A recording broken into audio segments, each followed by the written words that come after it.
Sarah Powell tells me she actually felt like she had failed her 3-year-old son Jackson. She took him to Super Smile's dental office in Broken Arrow and was told he needed caps on more than a dozen baby teeth and multiple root canals. But Jackson said he didn't have any pain. And when Powell saw the thousands of dollars it was going to cost, she knew something was up. I was mortified. I was very upset. Pour it in there. Sarah Powell tells me she felt like a bad parent. All right, drive him over there. She nearly broke down crying when she got the news her son Jackson had 13 cavities in his temporary baby teeth and needed every cavity capped. She thought she'd been doing everything right, brushing his teeth regularly and taking Jackson to the dentist every 6 months since he was 18 months old. 13 teeth? 13 teeth. On a 3-year-old? On a 3-year-old. They explained to me that the front teeth, it's a porcelain colored cap, and on the back it's silver. And even though he was going to lose these teeth, correct? Even though he was going to lose all these teeth, yes. She says she was in complete shock and on the verge of breaking down right there in the office. I couldn't fathom how he had that many issues and no pain, and how much this is going to cost me. That was the biggest shock of all. The big question, how much was it going to cost her? The dental hygienist is rambling off the numbers that I'm going to need to call, and she stops and she goes, "Oh, you have private insurance.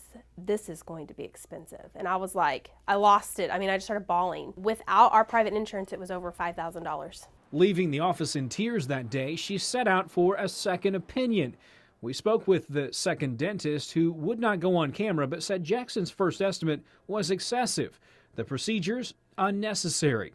And while Jackson did have 5 cavities, the cost didn't even compare. Here's the bill for that second opinion. When we saw the pictures of the cavities, his cavities weren't even to the nerve, and they wanted to do root canals on. So they were shallow. Yeah. I mean, there was teeth that didn't even have a cavity, and they wanted to do a root canal on them. So we reached out to Super Smiles multiple times by phone and via email. We were told they couldn't discuss patient issues. However, they say estimates were a, quote, worst case financial projection. Christy Reese, the office manager for Super Smiles, sent us this statement saying, quote, "We regret that any parent may be dissatisfied and have taken steps to ensure improved communication on these matters." And while Powell was happy with her second opinion, a source with the state dental board tells us it's always a good idea for parents to get a third opinion when it comes to dental work. I'm told the board gets a number of complaints about dental practices in the Tulsa area, charging patients for procedures they don't need.